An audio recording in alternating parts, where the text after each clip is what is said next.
Here I want to show you how you should set up the controls lab equipment in order to do controls lab experiments. This is the microcontroller board. This is the amplifier. And this is the load. It has one motor, one potentiometer, and one tachometer. Okay, the first step is to connect the microcontroller board to the computer. Here you see the micro USB connector. You just need a simple USB cable. You connect it to the microcontroller board and then connect this side to your computer. You might have to wait for your computer to install the driver for the board, but when it is done, this light will light up, which shows the board is connected to the computer and is powered. So, assuming that this side is connected to the computer, I will show you how you can connect the rest of them. Okay, before we begin to connect the cables, just make sure the amplifier is plugged into the power. There is an on-off switch on the back side of the amplifier. Make sure it is off while you are doing the connections. And also there is another switch on the front side which sets the amplifier gain. Make sure it is always set to 1x. Never use 3x mode.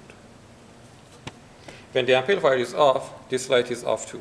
When you turn it on the back using the switch, after a few seconds, it turns on. But let me turn it off for now. As you see, the board has two digital to analog or DAC channels and two analog to digital or ADC channels. We will use the digital to analog channels to send the commands to the motor, and then we will use ADC channels to read the sensor values for both potentiometer and tachometer.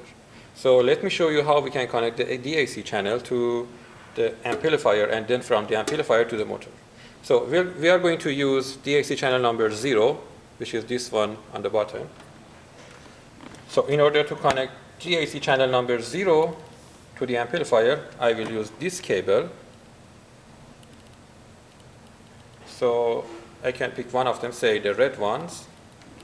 I will connect one of them to DAC channel number 0. And the other end to the amplifier. Here you can see there is something called amplifier command. I connect it to here. So now the motor command that comes through DAC channel number 0 goes to amplifier. It's amplified, and then through this connector I will send it to the motor. And let me show you how you can do that. So this is the cable that we use in order to connect the amplifier to the motor. On this side it has a DIN connection like this. On the other side it has two banana connections. One is red, the other one is black. So first I connect the first side, I plug the first side into the amplifier. You see it says to load. And then I connect the other side, the two banana plugs, into the motor plug in here. The red one goes to the red one, the black one goes to the green one. Now, as I said, this has two sensors. One is a potentiometer, which we use in order to read the rotation angle of this thing on the top. And the other one is a tachometer, which we use in order to read the rotation speed. So first, let me show you how we can connect the potentiometer to the amplifier. We use this white cable to connect the potentiometer to the amplifier. And you see on one side, it has a connection like this. On the other side, it has three banana connections. One is red one, a blue one, and a black one. So as you see, here there are three connectors on the motor set which have the same colors. So I just can plug the black one into the black one, blue one into the blue one, and red one into the red one. And the other side, you should connect it to the connection on the top. It is labeled as S1 and S2. I just need to plug this into here. So now our potentiometer is connected to the amplifier. So this is the cable that I use in order to connect the tachometer to the amplifier. This end, which is similar to the one on the cable that I used before in order to connect potentiometer to the amplifier, the other end has two banana connections, a yellow one and a blue one. So I just need to plug the blue one into the blue connector here, the yellow one into the green connector here. So this side is done. And the other side, I can connect it to this connector and the amplifier, which is labeled as S3. You just need to plug it in here. And then the last step is to connect the output channel of the amplifier to the ADC channels of the microcontroller board.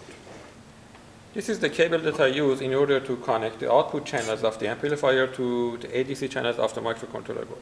One side, it has a DIN connection like this. On the other side, there are 4 connections. And you have all of them have different colors, so you can just easily distinguish them. So this yellow one is number 0, white one is number 1, red one is number 2, and black one is number 3. So we want to use the first one for reading the potentiometer value. And as I showed you, the potentiometer is connected to channels S1 and S2. So let me show you how you should connect this side to the amplifier. So we can easily plug it in here, which reads to ADC.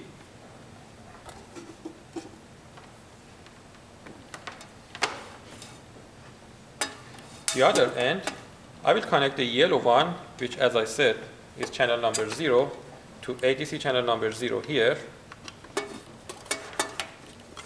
And then I will connect the red one, which is channel number 3, to ADC channel number 1. So it means that I am using channel number 0 to read the potentiometer value and channel number 1 to read the tachometer value.